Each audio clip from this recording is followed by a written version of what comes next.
Sir, நான் வந்து எங்கள் பெரியம்மா வீட்டுக்கு போனேங்க சார். பெரியம்மா வீட்டுக்கு போகிறதுக்கு அங்கே பஸ் ஸ்டாண்ட் இருக்குது சார். அங்கே போய் உக்காந்தேங்க சார். அவங்க 2 பேர் என்னை ஃபாலோ பண்ணிகிட்டே வந்தாங்க சார்.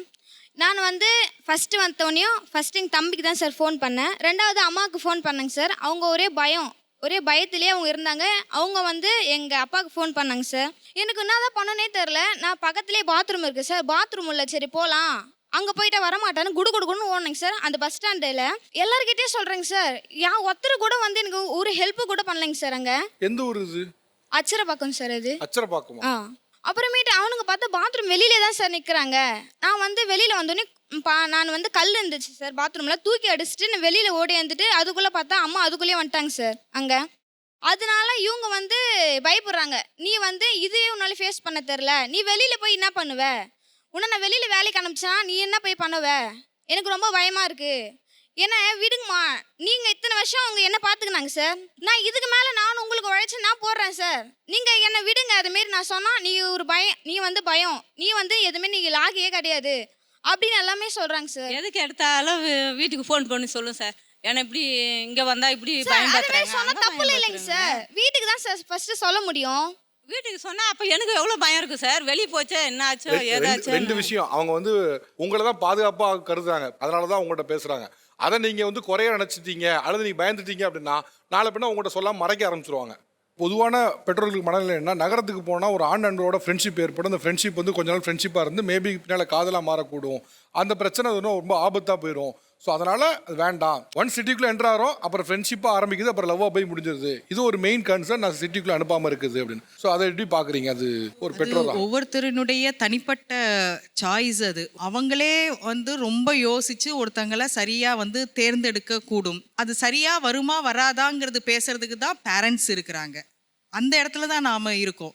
இப்படி நடந்துடும்னு கற்பனையிலேயே அனுப்பாமல் இருக்கிறது இருக்குல்ல, ஏதோ ஒரு காரணத்தினால ஏதோ ஒரு ஆணுக்காகவே நம்ம அவங்கள வளர்த்துக்கிட்டு இருக்கோம். ரசம் வைக்க தெரியறது, நீங்கள் ரசம் வைக்க சொல்லிக் கொடுங்க, நீங்கள் வத்த குழம்பு வைக்க சொல்லிக் கொடுங்க, நீங்கள் அவியல் வைக்க சொல்லிக் கொடுங்க, நீ கல்யாணம் பண்ணி கொடுத்த இடத்துல எனக்கு இதெல்லாம் பிடிக்கல, எனக்கு வந்து அசைவம் தான் பிடிக்கும்னா நீங்கள் இப்போ இத்தனை நாள் வளர்த்தது தப்பாயிடுமான்னு. சரி, சொல்லிக் கொடுக்குறதுனால என்னால தான் சொல்லிக் கொடுப்பீங்க? எவ்வளவு தான் சொல்லிக் கொடுப்பீங்க? ஆயிரக்கணக்கான டிஷ் இருக்குது, அது எல்லாத்தையும் சொல்லி கொடுத்து அனுப்புவீங்களா? அப்படி யாருக்காக அனுப்புறீங்க? முகம் தெரியாத, பேர் தெரியாத, நேற்று வரைக்கும் முகம் தெரிஞ்சிருக்காது, பேர் தெரிஞ்சிருக்காது, அப்படியான ஆணுக்காக உங்களுடைய பொண்ணை வந்து நீங்கள் வளர்க்குறீங்க. அவளுக்கு அவ்வளவு கனவு இருக்குது, அதெல்லாம் தேவையில்லை. ஏதோ ஒரு ஆணுக்காக நான் வளர்க்குறேன், அவன்கிட்ட அனுப்புகிறேன் அப்படிங்கிறீங்க. கொஞ்சம் நியாயமா இது? தமிழ்நாட்டில் பிறக்கக்கூடிய ஆண் குழந்தைக்கு இயல்பாக கிடைக்கக்கூடிய இந்த விஷயம்லாம் இன்றைக்கும் பெண் குழந்தைக்கு ஒரு ஸ்ட்ரகிள் தான் அப்படின்னா என்ன சொல்வீங்க? அவங்களுக்கு இருக்கிற பதட்டம் என்ன தெரியுமா சார்? எனக்கு படித்து முடிச்சுட்டு வேலைக்கு போகிற அந்த கேப்பும் கல்யாணம் பண்ணி கொடுத்துருவாங்க எங்கள் வீட்டில். அதுக்கு நடுவில் நான் வேலைக்கு போயிட்டு எங்கள் அப்பா அம்மாவை பார்த்துக்கணும் அப்படிங்கிறது தான் அவங்களுக்கு இருக்கிற அத்தனை பதட்டமும். என்ன நல்லா தெரியும், இங்கே உள்ள சொசைட்டியில் நீங்கள் ஒரு பொண்ணுக்கு கல்யாணம் பண்ணி கொடுத்துட்டீங்கன்னா அது அம்மா வீடு ஆகிடுது. என் வீட்டில் இருந்து அம்மா வீடுன்னு ஆகிடுது. முந்தின நாள் வரைக்கும் என் வீடு, கல்யாணம் ஆயிடுச்சுன்னா அம்மா வீடு. அப்படிங்கும்போது எங்கள் அம்மா வீட்டுக்கு ஒன்றும் செய்ய முடியாதுன்னு அவங்களுக்கு தெரியும், எங்கள் அப்பா அம்மாவை பார்த்துக்க முடியாதுன்னு தெரியும். ஆனால் இத்தனை வருஷம் என்னை கஷ்டப்பட்டு வளர்த்துருக்குறாங்கல்ல, அப்போ அவங்களுக்கு நான் ஏதாவது ஒன்று செய்யணும்னு நினைக்கிறாங்கல்ல, அதுக்காக தான் அவங்க திரும்ப திரும்ப நான் வேலைக்கு போகிறேன், நான் உங்களுக்கு செய்கிறேங்கிறது. கல்யாணம் ஆயிடுச்சுன்னா என்னால் பண்ண முடியாது. எனக்கு இல்லைங்களே மேடம், கல்யாணம் ஆகிட்ட பிறகும் நாங்கள் எங்கள் அம்மாவுக்கும் சரி அப்பாவுக்கும் சரி எவ்வளோ செஞ்சுக்கிறோம். உங்களால முடிஞ்சிருக்குமா? அது எல்லாராலையும் முடியும்னு சொல்ல முடியாதுல்ல. பொதுவாகவே சொல்கிறேன் சார். புரியுது. நடைமுறையில் இப்போ ஒரு சிட்டிக்குள்ளே வந்துட்டாங்கன்னா சாத்தியம் இல்லை, அதை தான் அவங்க சொல்ல வராங்க. அவங்க ஃபேமிலியை பார்க்கணும், குழந்தை குட்டியை பார்க்கணுங்கப்போ அதுக்கப்புறம் பார்த்துக்கான சாத்தியம் இல்லை, அதுதான் அவங்க சொல்ல வராங்க. நீங்களே இவ்வளவு கட்டுப்பாடு தர்றீங்க அப்படின்னா போகிற வீட்டில் எப்படி இருப்பாங்கங்கிற பயத்தை நீங்கள் உண்டு பண்ணுறீங்க அவங்களுக்கு. அது உங்களுக்கு புரியுதான்னு தெரியல. எங்கள் அம்மாவே என்னை இவ்வளோ ரெஸ்ட்ரிக்ஷனோட வளர்க்குறாங்க, எங்கள் அம்மாவே இதெல்லாம் பண்ணுறாங்கன்னா நாளைக்கு என்னுடைய இன்லாஸை நான் எப்படி ஃபேஸ் பண்ணுவேன், அவங்க எப்படி இருப்பாங்கங்கிற நீங்கள் எவ்வளோ பெரிய பயத்தை அவங்களுக்குள்ள உண்டு பண்ணுறீங்க தெரியுமா? நான் இருக்கேன் அப்படிங்கிறது ஒவ்வொரு கட்டத்திலையும் நீங்க அவங்களுக்கு சொல்லுங்க. இதே இது பையன் வந்து வேலைக்கு போகலைன்னா உங்களுக்கு எவ்வளோ வருத்தமா இருக்குதுங்க. என் பையன் வேலைக்கு போகல, படிச்சுட்டு வீட்டில் சும்மா இருக்கிறான்னு சொல்றதுல உங்களுக்கு வருத்தம் இருக்குல்ல. ஆனால் என் பொண்ணு வேலைக்கு போறான்னு சொல்றதுல உங்களுக்கு வந்து அவ்வளவு வருத்தம் இருக்குது. அதுதானே அவங்க கேட்குறாங்க. அவனை படிக்க வச்ச மாதிரி தானே என்ன படிக்க வச்சீங்க, நான் செய்யறேனே அப்படிங்கிறாங்க. அது அவங்களுடைய அடிப்படை உரிமை இல்லையா உங்களுக்கு அவங்க பண்ணணும்னு நினைக்கிறது? அது ஏன் அவ்வளோ பயத்தை உண்டு பண்றீங்க அவங்களுக்கு? என் பிள்ளைங்கள்லாம் நாங்கள் நல்லா தான் வளர்த்துருக்குறோம். முடிஞ்ச அளவுக்கு சொசைட்டியில் வந்துட்டு எது நல்லது கெட்டதுன்னு சொல்லி கொடுத்து வளர்த்துருக்கோம். ஆனால் இது சொசைட்டி ஒரு பொண்ணு சொன்னாங்க, நாங்கள் போகும்போது வந்துட்டு பின்னாடி இதெல்லாம் வந்து கேட்கும்போது ஒரு தாயாக எங்களால் கண்டிப்பாக தாங்கிக்கவே முடியாது. அது யாரோ ஒரு பொண்ணுக்கு நடக்கிறத நாங்கள் நினைக்கவே இல்லை மேம். அது எங்கள் பொண்ணுக்கே நடக்கிற மாதிரி நாங்கள் பயப்படுறோம். அதுதான் எங்களுடைய பயம். நாங்கள் சொசைட்டியை பார்த்து தான் பயப்படுறோமே தவிர எங்கள் பொண்ணை பார்த்து நாங்கள் பயப்படவே இல்லை. புரியுதுங்க, நிஜமா புரியுது. சொசைட்டியை பார்த்து தான் நீங்க பயப்படுறீங்க. ஆனா ஒரு விஷயம், இந்த சொசைட்டி இப்படிதான் இருக்கும். ஒரு விஷயம் நடக்கவே கூடாதுங்கிறது நம்ம கையில இல்லைங்க, நம்ம கண்ட்ரோல்ல இல்லை. ஆனா ஒன்று நம்மளுக்கு நடந்துருச்சுன்னா அதை நம்ம எப்படி ரியாக்ட் பண்றோம்னு இருக்குதுல்ல, அந்த இடத்துல தான் நீங்க அவங்க கூட இருக்கணும்னு நாங்கள் சொல்றோம். உங்களுடைய வளர்ப்புலையோ நீங்க அவங்க மேல நம்பிக்கை வைக்கலையோ எந்த இதுவுமே இல்லை. இந்த சொசைட்டி மோசமா தான் இருக்கு. இதுல தானே அவங்க வாழ்ந்தாகணும். வீட்டுக்குள்ளேயே நீங்க பூட்டி வைக்க முடியாதே, அவங்க இறங்கி போய்த்தானே ஆகணும். வீட்டுக்குள்ளேயே இன்னைக்கு டொமஸ்டிக் வயலன்ஸ் நடக்குதுங்க, வீட்டுக்குள்ளேயே பிரச்சனைகள் நடக்குது. கண்டிப்பா. அப்ப நம்ம வீட்லயும் வைக்க முடியாதுல்ல. அதை அவங்க எப்படி ஃபேஸ் பண்றாங்க, அதுக்கு எப்படி ரியாக்ட் பண்றாங்க அப்படிங்கிறது தான் முக்கியமே தவிர நீங்க வீட்டுல வச்சுக்கிட்டதுல எந்த பிரயோஜனமும் இல்லை.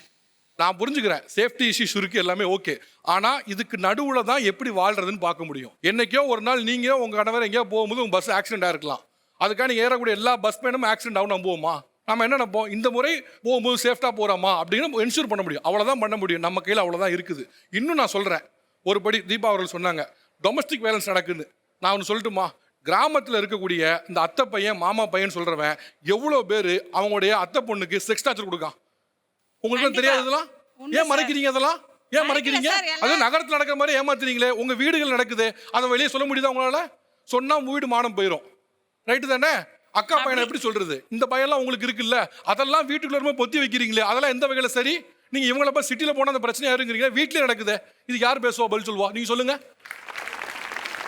உங்க அக்கா பையன் தானே, உங்க மாமா பையன் தானே, அவன் பண்றது தானே இது. ஏன் உங்க பொண்ணு சரி உங்கள்கிட்ட சொன்னதே இல்லை இது மாதிரிலாம்? நீங்க கேள்விப்பட்டதே இல்லை? ஏன் உங்களுக்கு நடந்தது இல்லை இது மாதிரிலாம்? நீங்க அப்பெல்லாம் அமைதியா இருக்கிறீங்க, இப்போ வந்து மட்டும் பேசுறீங்க. அவங்களோட வளர்ச்சியை தடுக்கிறதுக்கு நீங்க பண்ற முதல் ஸ்டெப் இது. நான் அடிச்சு சொல்றேன், இது வந்து உங்களை தெரியாமலே நீங்க பண்றீங்க. அன்னைக்கு உங்களுக்கு நடந்துச்சுல்ல, அப்ப பேசணும்ல, அப்ப இங்க பேசணுமா இல்லையா? நான் ஒன்று சொல்றேன், இந்த மாதிரி செக்ஸ் டார்ச்சர் பண்றவன், பாலியல் வன்புணர்வு பண்றவன் எல்லா பக்கமும் இருப்பான், எல்லா பக்கம் இருக்கதா செய்வான். அவங்கிட்ட இருந்து நாம எப்படி இருக்கிறதுங்கிறத நம்ம கத்துக்கணும். அதுக்காக நீ வெளில போனா அது நடக்கும், வேண்டாம். இப்படி பேசுனீங்கன்னா ஒரு காலமும் உங்க பிள்ளை முன்னேறவே மாட்டாங்க. சக்சஸ்ஃபுல்லா நீங்க ஒன்று சந்தோஷமா கொண்டாடலாம். என் பிள்ளையோட எதிர்காலத்தை நானே சவக்குழியில புதைச்சிட்டேன், இந்த பெருமையை நீங்க வச்சுக்கலாம், வேற எதுவுமே இல்லை. நான் ஒன்று சொல்றேன், இவங்க எல்லாரும் படிக்க வைக்கிறதுக்கு அவ்வளோ பேர் கஷ்டப்பட்டிருக்கான். நீங்க கஷ்டப்பட்டது மட்டும் சொல்றீங்க. இவங்களுக்கு ஸ்கூலை கட்டி இவங்கள உள்ள கொண்டு வரதுக்காக வச்சு, அதுக்கப்புறம் ஃபர்ஸ்ட் கிராஜுவேட் ஸ்கீம் கொடுத்து, ஃப்ரீயா பஸ் கொடுத்து, அதை கொடுத்து, இதை கொடுத்துன்னு எல்லாரும் பண்ணி வச்சாச்சு. இப்போ நீங்க மறுபடி வந்து நீ வேலைக்கு போனா ஆபத்துன்னா, இவ்வளோ பேரோட உழைப்புலையும் நீங்க ரொம்ப வெற்றிகரமாக மண்ணள்ளி போட்டு சந்தோஷமா இருங்க. இதுதான் நீங்க பண்ண முடியும். உங்களை போலவே எங்க அம்மா எனக்கு இருந்தாங்க. திருநெல்வேலி தாண்டி வெளியே போட மாட்டாங்க. 12th வரைக்கும் என் கையை பிடிச்சி கொண்டு போய் ஸ்கூல்ல கொண்டு விடுவாங்க. எல்லாரும் என்ன பார்ப்பாங்க, என்னடா 12th படிக்க பையனை கொண்டு விடுறாங்களேன்னு. அப்படிலாம் இருந்த ஒரு ஆள் தான் எங்க அம்மாவுக்கு. உங்களை போல ஒரு ஆசை தான், திருநெல்வேலியே இருக்கணும், நம்ம கண்ணுக்குள்ளே இருக்கணும்னு நினைச்ச ஒரு ஆள் தான். எங்க அம்மா மனசு மாறினாங்க, சென்னைக்கு அனுப்பிச்சாங்க. ஒருவேளை என்னையும் அதே மாதிரி சென்னைக்கு வராம திருநெல்வேலியே வச்சிருந்தாங்கன்னா நாங்க ஏதோ ஸ்டுடியோ வச்சு ஏதோ பிசினஸ் பண்ணியிருப்பேன். ஆனா என்ன இந்த ஸ்டேஜில் நீங்க பார்த்துருக்க முடியாது. எனக்கு இந்த ஸ்டேஜை கொடுத்தது வெளியே வந்து எக்ஸ்போஷர் தான். அப்போ உங்க பொண்ணுக்கு இந்த ஸ்டேஜ் அமையும். அதுக்கு நீங்க என்ன பண்ணா, வெளியில் அனுப்பணும். நாளைக்கு உங்க மகள்களை இது போல ஏதோ ஒரு ஸ்டேஜில் பார்க்க சந்தோஷப்படுவீங்க. அதுக்கு நீங்க அமைதியாக அவங்க செய்யறதுக்கு அனுமதிக்கணும். தேங்க்யூ கேஸ், ரொம்ப நன்றி. நிகழ்ச்சி நடந்து மனமாதிரி நன்றி. தேங்க்யூ.